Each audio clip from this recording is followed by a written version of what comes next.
Dan di malam hari ini kita akan membahas lanjutan dari peristiwa yang terjadi pasca perang Uhud. Ya, lanjutan dari peristiwa yang terjadi pasca perang Uhud. Yang ini berarti terjadi di tahun ke-4 Hijriyah. Ya, yang terjadi di tahun ke-4 Hijriyah. Di pertemuan yang lalu sudah kita bahas terkait dengan apa yang terjadi di tahun-tahun atau di pasca perang Uhud ya. Pasca perang Uhud di mana peristiwa-peristiwa besar termasuk di antaranya adalah peristiwa yang begitu menggoncangkan hati. Bismillahirrahmanirrahim. Assalamualaikum warahmatullahi wabarakatuh. Alhamdulillahil aliyyil arfaqi wa jami'il asya'i wal mufarriqi dhi ni'amil wasi'atil ghazirati wal hikmil bahiratil kathirati thumma salatu ma'a salamin daimi ala rasulil qurasyiyil khatimi wa alihi wa sahbihi al-abrari al-haizil maratibil fukhari amma ba'd. Faya al-hadirun a'azakumullah, hadirin kaum muslimin jamaah salat maghrib Masjid Al-Mujahidin yang semoga senantiasa dimuliakan Allah tabaraka wa ta'ala. Alhamdulillah, segala puji hanya bagi Allah Rabbuna azza wa jalla yang mana kembali dengan limpahan nikmat dan karunia darinya kita di malam hari ini bisa dipertemukan kembali di majelis kita di setiap Ahad malam dalam rangka tafaqquh fiddin, belajar dan menuntut ilmu yang ini adalah merupakan kewajiban bagi kita semuanya. Semoga Allah Rabbuna azza wa jalla menganugerahkan kepada kita taufiknya agar kita dimudahkan dalam kita memahami ilmu yang akan kita pelajari serta dimudahkan olehnya untuk kita mengamalkan ilmu yang sudah kita dapatkan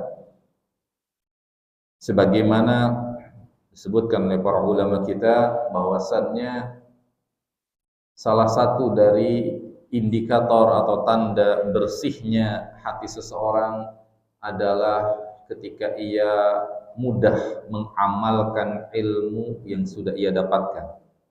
Sebagaimana indikator dan tanda keruh dan kotornya, waliyadzubillah, bahkan berpenyakit hatinya seseorang adalah ketika ia sulit mengamalkan ilmu yang sudah ia dapatkan.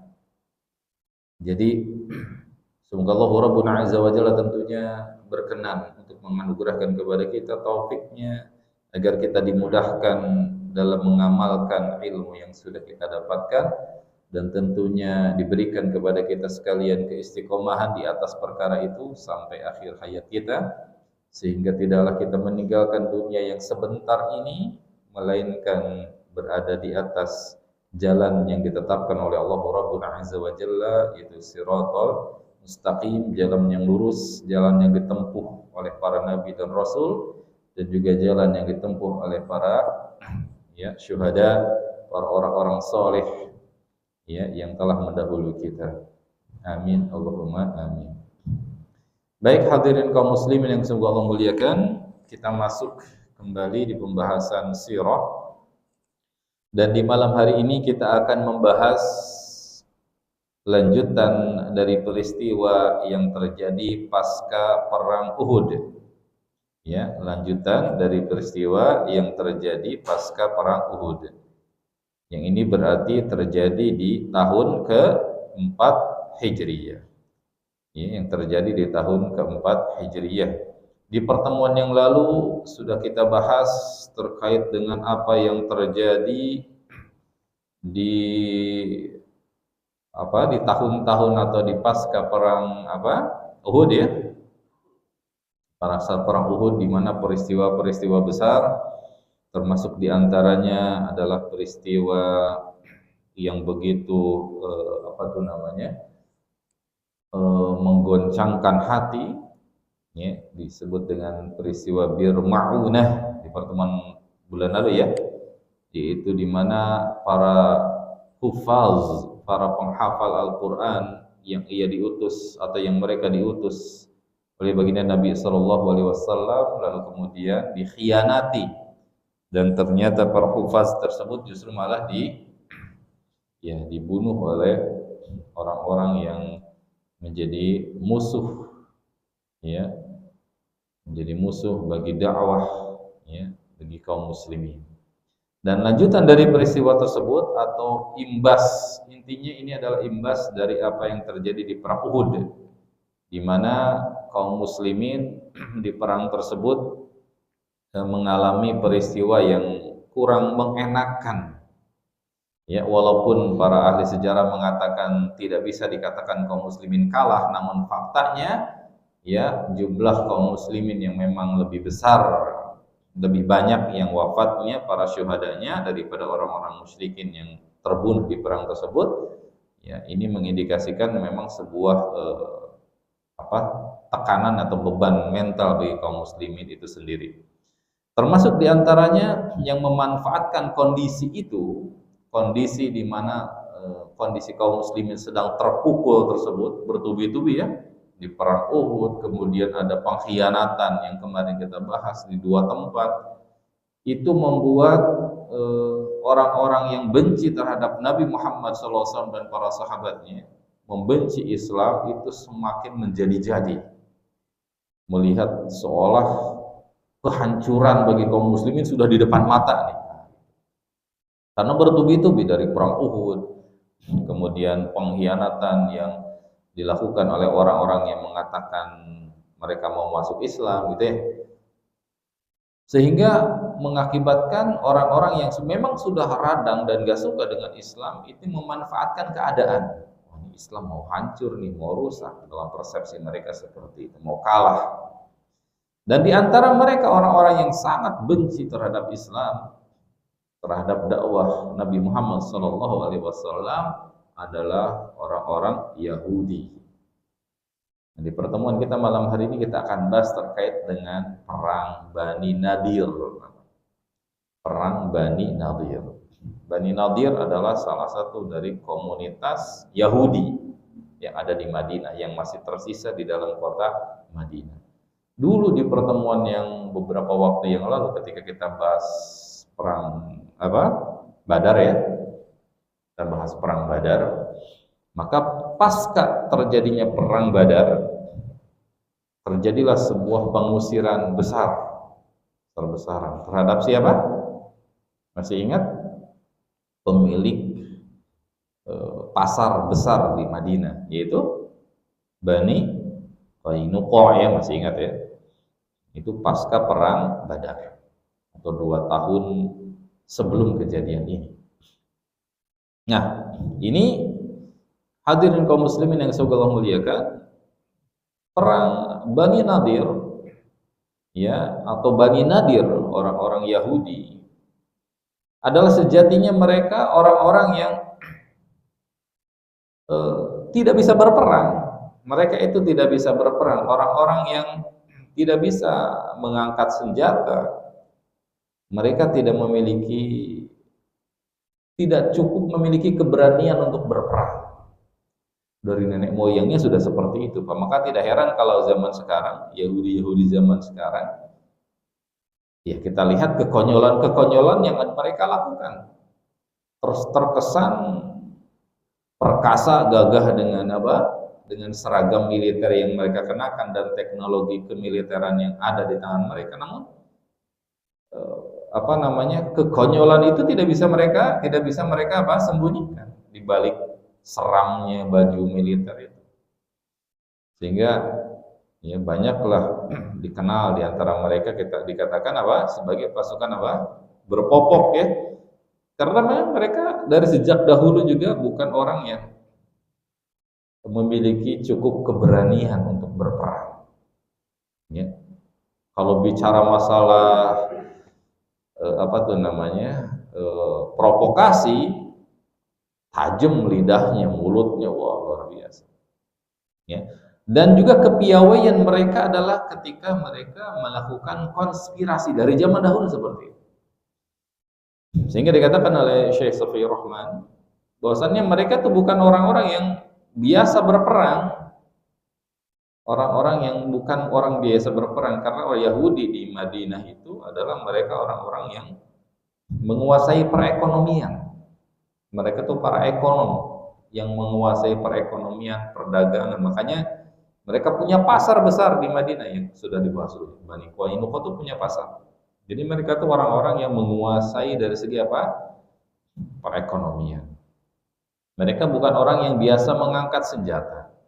Dan mereka itu tipikalnya orang-orang yang biasa berkhianat, padahal ketika Nabi SAW tiba di awal ya dakwah tiba di Madinah, maka beliau sudah melakukan di awal dulu kita kenal dengan namanya apa? Piagam Madinah. Yaitu terjadinya perjanjian ya antara Nabi SAW, kaum muslimin dalam hal ini dengan beberapa kabilah yang ada di Madinah, termasuk di antara perjanjian dengan siapa? Dengan Yahudi. Ya, untuk sama saling tolong menolong. Ya, bahu membahu. Namun kejadian apa perjanjian itu ya mereka ingkari, mereka khianati. Dan mereka ya biasa melakukan konspirasi persekongkolan dengan orang-orang yang memang gak suka sama Islam, benci sama Islam. Ya. Jadi istilahnya ya musuh Islam adalah teman bagi mereka. Ya, musuh Islam adalah teman. Padahal sejatinya mereka Yahudi dengan orang-orang musyrikin atau munafikin yang sama-sama benci Islam itu enggak satu padu. Ada permusuhan juga di antara mereka, tetapi karena Islam dijadikan musuh bersama, seolah-olah mereka bersatu. Seperti itu.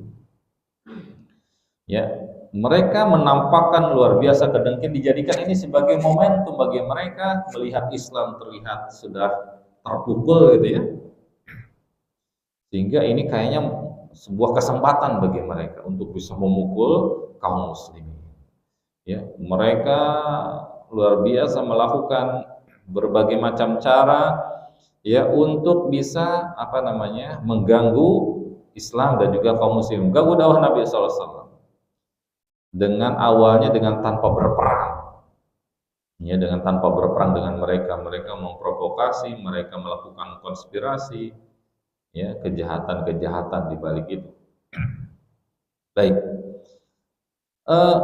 hadirin kaum muslimin yang suka Allah muliakan, pasca perang dengan Bani Qainuqa yang mengakibatkan salah seorang dari pemimpin besar mereka yaitu Ka'ab al-Ashraf ya itu meninggal, dibunuh, maka sejatinya orang Yahudi ketar-ketir melihat Islam awalnya.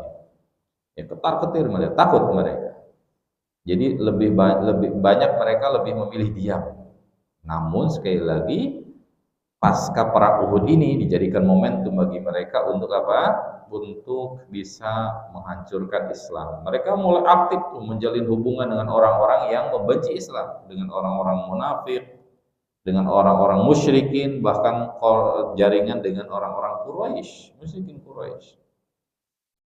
Ya, seperti itu mereka membuat persekongkolan, intinya ingin menikam Islam, menghancurkan Islam. Lalu Nabi SAW yang sudah sebetulnya mengenal karakter mereka, namun beliau berusaha untuk bersabar menghadapi ulah dan perilaku mereka. Gitu ya.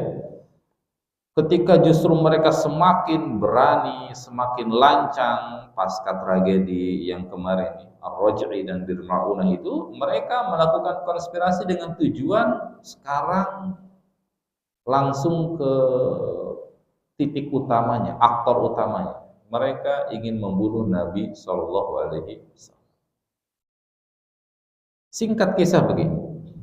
Ketika Nabi SAW mendatangi Bani Nadir ini, kan sudah ini kayaknya udah mulai meradang Bani Nadir, didatangi oleh Nabi SAW dan para sahabat Ya, Nabi SAW mendatangi Bani Nadir ini bersama dengan para sahabat. Ya, semula beliau datang ke sana karena sebelumnya kan di peristiwa apa Pak? Di peristiwa Piagam Madinah kan sudah ada perjanjian. Kalau ada orang di pihak baik kaum muslimin maupun orang-orang Yahudi yang terbunuh, maka kerjasama patungan untuk bayar diat, gitu ya. Ada yang membunuh nih, maka diatnya menjadi tanggungan bersama. Gitu. Sudah ada perjanjian seperti itu disepakati.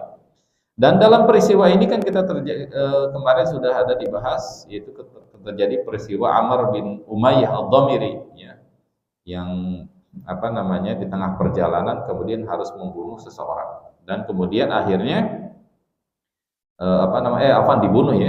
Nah kemudian haruslah dibayar dengan dia, biar dia dibayar apa tuh namanya dengan jaminan, dengan penggantian. Dan Nabi SAW datang ke situ untuk mengambil, karena sudah terjadi kesepakatan kalau ada yang minta jaminan maka harus kerjasama, gitu, kurang lebih. Maka datanglah ke sana Nabi SAW bersama dengan para sahabatnya, lalu seolah-olah orang Yahudi ini ingin memperlihatkan iktikad baiknya. Disambut Nabi SAW, lalu disuruh duduk di tempat yang sudah dipersiapkan, gitu ya. Lalu dalam kondisi Nabi sedang di posisi tersebut, gitu ya, ada salah seorang dari mereka mereka sudah membuat konspirasi itu kesepakatan sebelumnya di balik layar agar ada di antara mereka yang siap menimpakan batu besar.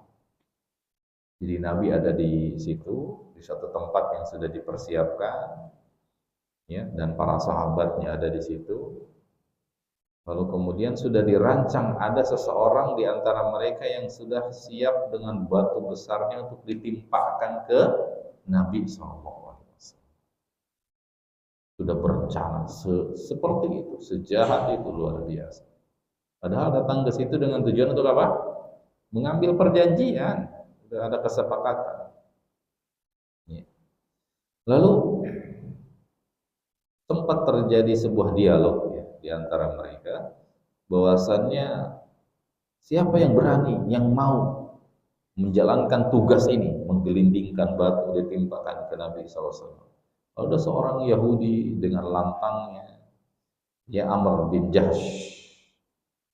Ya, Amr bin Jahsh mengatakan, saya siap melaksanakan tugas ini. Lalu ada salah seorang di antara mereka itu Salam bin Mishkam mengatakan begini. Ini sebetulnya ungkapan Salam bin Mishkam ini mengindikasikan sebetulnya orang Yahudi itu paham akan Nabi Muhammad SAW itu benar-benar Nabi. Mereka beriman, sebetulnya tahu gitu ya, Nabi. Namun itu tidak menjadikan tidak menjadikan mereka beriman, bukan mereka beriman. Mereka tahu ini Nabi, benar-benar Nabi utusan Allah. Namun karena hasadnya, dengkinya mereka mengakibatkan mereka enggan beriman kepada siapa? Nabi SAW. Kata Salam bin Mishkam begini, ya, jangan lakukan itu, jangan dibunuh tempat ini. Kenapa? Karena demi Allah, kata dia, Muhammad pasti diberitahu, pasti turun wahyu kepada dia. Jadi nggak akan berhasil upaya kamu mengeksekusi Nabi di situ, mengeksekusi Muhammad di situ, karena ia pasti dikasih wahyu, ya, akan peristiwa itu. Jadi sudah tahu, mereka itu sudah yakin gitu. Ini Nabi gitu.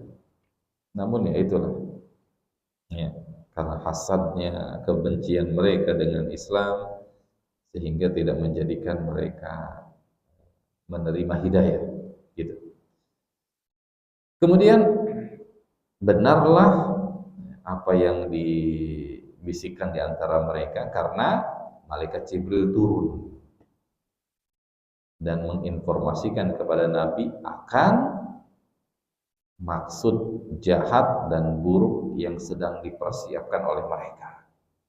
Jadi sebelum itu terjadi, sebelum mereka berhasil menggelindingkan, menjatuhkan batu untuk tujuan yang batu besar ya, untuk tujuan membunuh Nabi Muhammad SAW, beliau sudah dikasih tahu sebelum. Ya. Peristiwa diskusi di antara mereka Nabi sudah tahu karena sudah dikabarkan oleh siapa? Malaikat Jibril bahwasanya ada seperti ini seperti itu. Ada diskusi di antara mereka begini dan begitu dikabarkan kepada Nabi Shallallahu Alaihi Wasallam. Maka seketika itu pula Nabi SAW bangkit dari tempat duduknya dan beliau langsung kembali ke Madinah kembali tanpa menginformasikan ke para sahabat yang ada di situ. Diam-diam udah selesai bangkit dan pulang. Sehingga pada waktu itu para sahabat yang nunggu lama, kok Nabi nggak balik lagi? Akhirnya mereka pun ya pulang. Karena ditunggu lama, Nabi kok nggak tiba-tiba berarti mungkin Nabi pulang ya ternyata. Akhirnya para sahabat menyusul Nabi SAW ke Madinah, pulang. Tiba di Madinah, ketemu ternyata Nabi ada di situ. Dan para sahabat langsung bertanya kepada Nabi SAW, kenapa engkau meninggalkan kami begitu saja? Lalu Nabi SAW menyampaikan peristiwa tadi yang disampaikan oleh siapa? Malaikat Jibril. Bahwasannya ada konspirasi di tengah mereka akan melakukan pembunuhan terhadap Nabi Shallallahu Alaihi Wasallam. Yang disampaikan seperti itu. Kemudian Rasulullah SAW mengutus Muhammad bin Maslamah radhiyallahu anhu untuk menemui Bani Nadir dan mengatakan kepada mereka, tinggalkanlah Madinah dan jangan hidup bertetangga dengan kami. Diberi waktu 10 hari. Ya. Jadi Nabi mengirim pesan kepada mereka Bani Nadir lewat sahabat Muhammad bin Maslamah. Ya, radhiyallahu anhu, di mana pesannya begini, kata Nabi SAW, tinggalkanlah Madinah dan jangan hidup bertetangga denganku. Kuberi tempo 10 hari. Siapa yang masih kutemui setelah itu, maka akan kami perangi. Ya. Kami perangi. Maka semula ketika mendapat ancaman seperti itu, informasi seperti itu, Bani Nadir awalnya sudah mau meninggalkan Madinah. Jadi mereka itu ya merasa gimana ya, lucu dan konyol mereka itu. Seolah-olah berani gitu ya.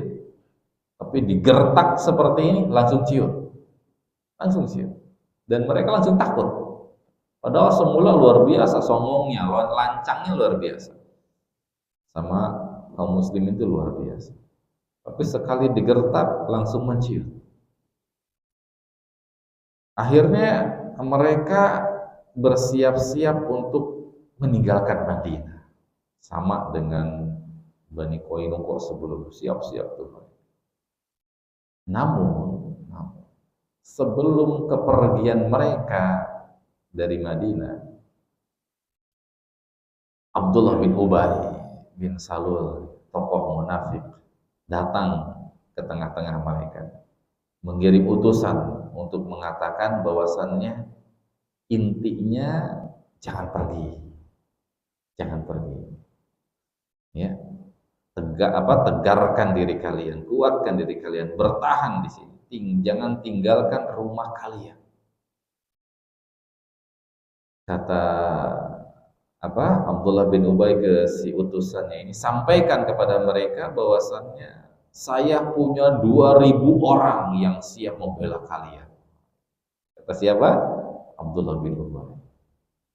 Sampaikan, saya punya 2.000 orang yang siap membela kalian. Kalau kalian diusir, kami akan pergi bersama kalian. Seolah-olah apa? Seolah-olah sehati lah gitu ya, membela. Sampai dikatakan kalau kalian pergi, kami juga akan pergi bersama kalian. Sekali-kali kami tidak akan patuh kepada siapapun kecuali dengan kalian gitu ya. Artinya mereka, yaitu Abdullah bin Ubay ini ingin menegarkan hati siapa? Orang-orang Yahudi. Kami siap membela, membantu kalian. Luar biasa. Dan apa yang disampaikan oleh siapa? Oleh Abdullah bin Ubay ini Allah abadikan di dalam firman-Nya di surah Al-Hasyr. Di surah Al-Hasyr. Ya, surah Al-Hasyr ini Allah turunkan berkenaan dengan peristiwa ini. Surah Al-Hasyr surah ke-59. Ya, juz ke-28. Allah turunkan berkenaan dengan peristiwa perang dengan Bani Nadir.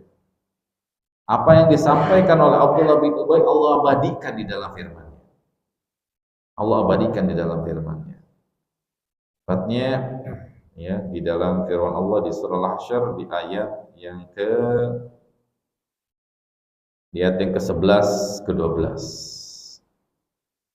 A'udzu billahi minasyaitonir rajim. Alam tara ilal ladzina nafaqu yaqulun li ikhwanihim alladzina kafaru min ahlil kitab la in ukhrijtum lanakhrujanna ma'akum wa la nuti'u fikum ahadan abada wa in qutiltum lanansurannakum wallahu yashhadu innahum lakadzibun, kata Allah.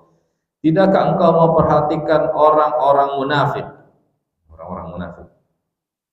Yaqulun, mereka mengatakan kepada orang-orang, ya, kepada saudara-saudara mereka yang kufur, yaitu orang-orang Yahudi, min ahlil kitab. La in ukhrijtum, kalau seandainya kalian diusir, lanakhrujanna ma'akum, kami pasti akan keluar juga bersama kalian. Bareng kalau diusir kami juga akan ikut bersama kalian. Wala nuti'u fikum ahadan abada, kata Allah, kami ya tidak akan patuh kepada siapapun demi engkau. Luar biasa. Wa in qutiltum lanansuranakum, kalau kalian diperangi kami pasti akan menolong kalian. Wallahu yashhadu innahum lakadzibun, kata Allah. Ya, Allah bersaksi bahwasannya mereka benar-benar pendusta. Ini ucapan ucapan yang sejatinya dilemparkan atau dikeluarkan oleh Abdullah bin Ubay. Allah abadikan dalam firman. La in ukhriju la yakhrujuna ma'ahum wa in qutilu la yansurunahum wa in nasaruhum la yuwalluna al-adbar thumma la yansurun. Jika mereka diusir, benar-benar diusir, yaitu ahli kitab Yahudi ini benar-benar diusir, maka orang-orang munafik tidak akan pergi keluar bersama dengan mereka. Jika mereka benar-benar diperangi juga, orang-orang munafik tidak akan menolong mereka. Kalaupun menolongnya, niscaya orang-orang munafik itu akan berpaling lari ke belakang, enggak berani. Kemudian mereka tidak akan ditolong. Jadi Allah abadikan apa yang terjadi di perang Bani Nadir ini dalam surah Al-Hasyr, ya, surah Al-Hasyr. Nah, kepercayaan diri kalau gitu muncul di tengah-tengah mereka setelah mendapatkan apa tadi? Dukungan. Ya. Itu bagaimana yang terjadi di zaman sekarang. Ya, mereka pede dan bahkan over confidence ya. Karena merasa ada dukungan dari negara barat, dukungan dari Amerika ya. Jadi mereka seolah-olah pemberani, seolah-olah, padahal sejatinya mereka orang-orang yang penakut. Orang-orang penakut. Nah, ketika mereka mendapatkan informasi bahwasannya Abdullah bin Ubay dengan 2000 pasukannya itu siap menolong, maka kepercayaan diri mereka meningkat gitu ya, dan mereka akhirnya sepakat untuk melakukan perlawanan gitu ya. Diberikan waktu berapa hari tadi oleh Nabi SAW? 10 hari ya untuk pergi, dan mereka ternyata nggak pergi gitu ya. Mereka dengan pimpinannya itu Huyai bin Akhtab ya, bersemangat untuk menghadapi siapa? Nabi sallallahu alaihi wasallam. Di mana ia mengatakan, kami tidak akan keluar dari tempat tinggal kami. Baik.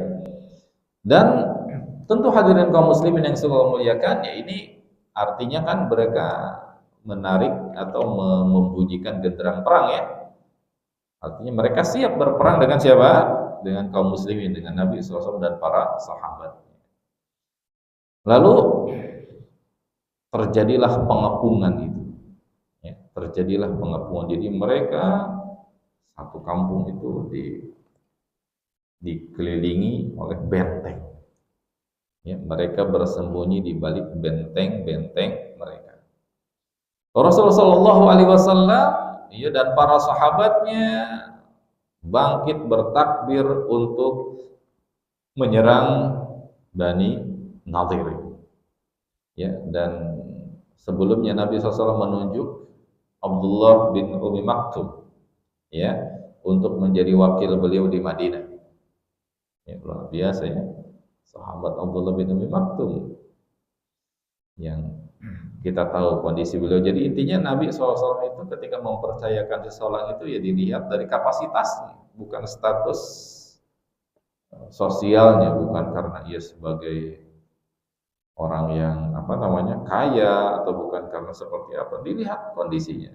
Kalau beliau orang tersebut memiliki kapasitas, maka dipercaya oleh Nabi SAW. Abdullah bin Maktum ditugaskan oleh Nabi untuk menjadi wakil beliau di Madinah, sementara beliau dan para sahabat yang lain berangkat menuju ke Bani Nadir. Ya, dengan pembawa benderanya adalah kala itu Ali bin Abi Thalib radhiyallahu anhu, mengepung Bani Nadir. Dan mereka semua bersembunyi di balik benteng-benteng mereka. Ya, sambil melancarkan serangan dengan anak panah, dengan batu gitu. Karena posisi mereka itu berada di tengah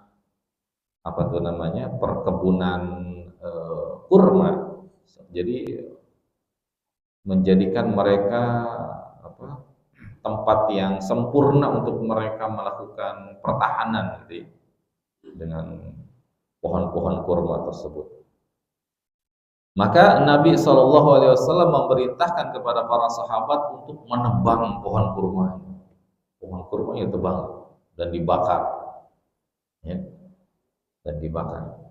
Dan hal itu ya diizinkan oleh Allah Subhanahu Wa Taala. Dan kembali sekali lagi masalah ini Allah turunkan firman-Nya di surah Hasyr ayat ke-5. Ma qata'tum min linatin aw taraktumuha qa'imatan 'ala usuliha fa biidznillah.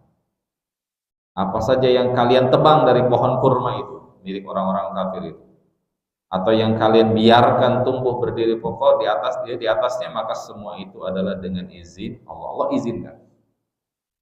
Jadi karena dikelilingi oleh apa? Pohon-pohon kurma, ditebang, dibakar. Dan berlangsung selama 6 hari. Ada sebagian ahli sejarah menyebutkan 5 hari pengepungan ini. 6 dan 5 hari. Lalu ya dengan kondisi yang mereka ya nggak bisa ngapa-ngapain, dikepung di situ. Ya, sementara mereka sekali lagi bukan orang yang cukup punya keberanian gitu ya. Dan bukan orang-orang yang pandai berperang. Sehingga dengan dikepung begitu, ya mental mereka tidak terlalu kuat, tidak terlalu tangguh. Akhirnya mereka pun menyerah. Mereka pun menyerah. Ya, karena ketakutan yang begitu besar ada di diri mereka, di hati mereka. Akhirnya mereka pun menyerah. Mereka mengirim utusan kepada Rasulullah SAW untuk mengatakan kami siap pergi dari Madinah. Ya, luar biasa. Ya, keberanian Nabi SAW dan para sahabatnya yang dengan mengepung mereka seperti itu, ya, mengakibatkan mereka posisinya jadi dihinggapi rasa takut yang begitu besar.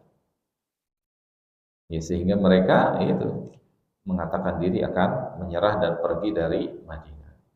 Sekali lagi itu memperlihatkan mental mereka itu ya bukan mental pejuang ya, bukan mental pejuang. Ya terbukti sekarang pun di Palestina yang menjadi sasaran itu siapa? Anak-anak kecil. Para orang-orang yang lemah, wanita, anak kecil yang diserang oleh mereka. Fasilitas-fasilitas umum, rumah sakit itu sasaran mereka. Beraninya dengan siapa? Orang-orang yang lemah. Ya, berani dengan orang-orang lemah. Seolah-olah mereka hebat dengan persenjataan mereka, tapi senjata mereka gunakan untuk menyerang siapa? Orang-orang lemah. Itulah orang-orang Yahudi yang memang sekali lagi ya mereka merasa hebat itu ketika memang ada support dan dukungan. Ya, kalau mereka sendiri sejatinya ya seperti ini faktanya, mereka mudah menyerah, ya, sehingga mereka mengatakan kami siap pergi dari Madinah. Dan Nabi SAW memberikan kesempatan kepada mereka untuk meninggalkan Madinah bersama seluruh keluarganya dan hanya boleh membawa harta benda yang sebanyak yang mereka bisa bawa dengan apa? Hanya dengan bisa yang bisa dibawa oleh unta lah. Ya, jadi kan nggak mungkin bawa rumah ya, nggak mungkin bawa apa yang disimpan oleh mereka barang-barang itu. Hanya bisa, pokoknya semua barang-barang yang bisa dibawa, digendong di atas unta itu yang boleh. Selebihnya ya senjata dan yang lainnya nggak boleh dibawa. Senjata yang lainnya lepaskan, tinggalkan, tidak boleh dibawa.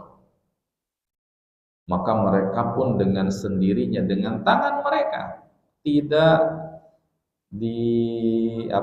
dibantu dan tidak dilakukan oleh kaum muslim, mereka sendiri yang merubuhkan bentengnya, ya, rumah-rumah mereka hancurkan saking takutnya, dan seperti itu. Jadi benteng mereka rubuhkan, rumah mereka juga mereka rubuhkan. Bahkan diriwayatkan ada di antara mereka yang sampai bawa jendela pintunya, rumahnya dimasukkan pintu, jendela, bahkan ada yang bawa tiang rumahnya diseret di atas unta itu ya. Ya, seperti itu. Dan pergilah mereka dari Madinah. Sebagian mereka yang mayoritas itu pergi ke arah Khaybar dan sebagian lainnya pergi ke Syam. Kayaknya sampai sekarang berkumpulnya ya di situ. Ya, berkumpul di situ. Sebelum nanti mereka diusir lagi, pergi lagi. Itulah orang-orang Yahudi yang nggak pernah punya tempat menetap, karena mereka ya memang seperti itu kelakuannya. Ya, seperti itu kelakuannya. Mereka akan terus terumbang-ambing kemana-mana, diusir di satu tempat, pergi ke tempat lain seperti itu. Ya, dengan siapapun mereka tidak bisa bertetangga, tidak bisa bertetangga. Mereka akan menjadi musuh bagi siapapun, dan mereka tidak akan punya tempat tinggal. Ya, sampai nanti insya Allah mereka pun akan pergi dari Palestina ya, karena mereka ya pada dasarnya umat yang memang akan seperti itu, mengembara, pergi kemana, diusir dari mana seperti itu. Insya Allah mereka akan hilang dari Palestina ya, amin. Ya seperti itu. Ini adalah pengusiran siapa? Bani Nadir, pengusiran Bani Nadir yang terjadi di bulan Rabiul Awal tahun keempat Hijriah. Ini ada pelajaran yang sangat berharga bagi kita terkait dengan masalah ini, yaitu sejatinya orang-orang yang bisa menghinakan mereka, orang-orang yang bisa mengusir mereka adalah orang-orang yang punya karakter seperti karakternya Nabi dan para sahabatnya. Mereka terusir di sana ya dengan orang-orang yang punya karakter seperti itu. Sedikit tambahan dalam surah 17 ya, surah 17 surah Al-Isra. Di mana kata Allah Rabbuna Azza wa Jalla, wa qadayna ila bani Israil fil kitab la tufsiduna fil ardi marrataini wa la ta'lunna 'uluwan kabira. Dan kami telah tetapkan bagi Bani Israel itu, ya, dalam catatan kami, ia akan membuat kerusakan di muka bumi sebanyak 2 kali. Ya, wala ta'lunna 'uluwan kabiru, dan mereka akan berbuat ya melampaui batas, ya, sombong dan seterusnya. Dan kerusakan 2 kali, katakan para ulama, ini kerusakan pertamanya ya ini di zaman ini, di zaman Nabi SAW, ya, dan mereka telah dibinasakan. Berarti kerusakan yang keduanya kemungkinan yang sekarang, dan mereka pun ya akan hilang, akan dibinasakan. Fa idza jaa wa'du ulahuma ba'atsna 'alaikum 'ibadan lana. Apabila telah datang ya ketetapan Allah di mana mereka merusak, membuat kerusakan yang pertama kali, ba'atsna 'alaikum 'ibadan. Kami akan mengutus kepada kalian hamba-hamba kami. Itu para sahabat tadi. Yang kemudian mereka uli ba'sin syadid fajasu khilalati. Ya, dan akhirnya mereka bisa pergi dari kampung mereka, terusir. Tsumma radadna lakumul karrata 'alaihim, kemudian diberikan kembali kepada mereka waktu atau posisi kembali. Mereka berada di atas lagi, berkuasa lagi.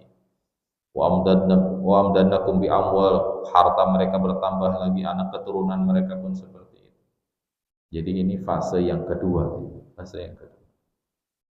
Dan kata Allah Subhanahu wa taala, fa idza jaa wa'dul akhirah liyasu wujuhakum wa liyadkhulul masjid kama dakhalu awwala marrah wa liyutabbiru ma'alau takbir. Ya, apabila telah datang janji kami yang kedua, berarti ya, liyasu wujuhakum, ya, untuk bisa menghinakan wajah-wajah mereka, dan akan kembali kaum muslim masuk ke Masjid Al-Aqsa sebagaimana di awal sudah masuk ke sana. Jadi artinya mereka akan terusir dari tempat yang sekarang mereka berada. Ya, dan itu ya sebelum terjadinya hari kiamat, ya. Nah, sebagian dari kaum muslimin, sebagian saudara-saudara kita yang mengatakan, oh, kalau Yahudi binasa, kiamat. Enggak begitu konsep. Mereka akan hilang sebelum itu. Mereka akan terusir kembali. Ya, mereka akan terusir pindah kemana lagi. Nah, sekarang insya Allah nggak lama ya mereka akan binasa. Semakin dekat dengan kehancuran mereka insya Allah. Ya, ini adalah perang Bani Nadir, yang terjadi di bulan Rabiul Awal tahun keempat Hijriyah. Wallahu a'lamu bissawab. Ya, itu bahasan kita malam hari ini. Selanjutnya insya Allah nanti kita akan lanjutkan masih banyak peperangan-peperangan yang terjadi pasca perang Uhud. Sudah selesai dibaca di rumah Pak bukunya? Sudah ya? Alhamdulillah sudah selesai. Jadi ketika saya sampaikan, kan saya nyampaikannya singkat-singkat ya. Jadi bisa nyambung gitu. Oh iya. Karena sebelumnya sudah selesai dibaca. Insyaallah ya. Karena buku yang ada di sini tuh udah nggak ada, berarti ada yang ngambil ya. Oh, berarti ada yang baca. Karena setahu saya bukunya ada di sini berapa? Berarti ada yang ngambil, ada yang baca. Alhamdulillah. Oh. Kan dioper lagi yang sudah selesai dipindahin ke yang lain, baca lagi. Jadi sampai sekarang belum kembali karena masih dibaca, belum selesai. Insya Allah. Baik, sampai di sini pembahasan kita. Insya Allah nanti kita lanjutkan di pertemuan selanjutnya. Bagi ada yang mau bertanya, maka dipersilahkan. Silakan, ada yang bertanya? Ada pertanyaan? Tidak ada? Masya Allah, tidak ada pertanyaan, berarti Alhamdulillah, artinya bisa diikuti dengan baik ya. Kalau tidak ada pertanyaan, berarti cukup sampai sini karena sudah sebentar lagi ya, masuk Isya berapa? 2 menit lagi ya. Baik, sampai di sini dulu pertemuan kita. Sekali lagi mohon maaf kalau ada kekurangan dari apa yang saya sampaikan. Kurang lebihnya saya mohon maaf, dan semoga pertemuan kita ini menghadirkan dan mendatangkan kebaikan bagi kita dan menjadi wasilah bagi kita agar dihapuskannya dosa-dosa kita dan juga ditinggikannya derajat kita di sisi Allah Subhanahu wa taala, serta dicatat oleh Allah Rabbuna Azza wa Jalla hadirnya dan duduknya kita di majelis ini sebagai timbangan pemberat timbangan kebaikan bagi kita semua. Kita tutup wassallallahu ala nabiyina Muhammadin wa ala alihi wasallam. Subhanakallahumma wa bihamdik asyhadu an la ilaha illa anta astaghfiruka wa atubu ilaik. Assalamualaikum warahmatullahi wabarakatuh.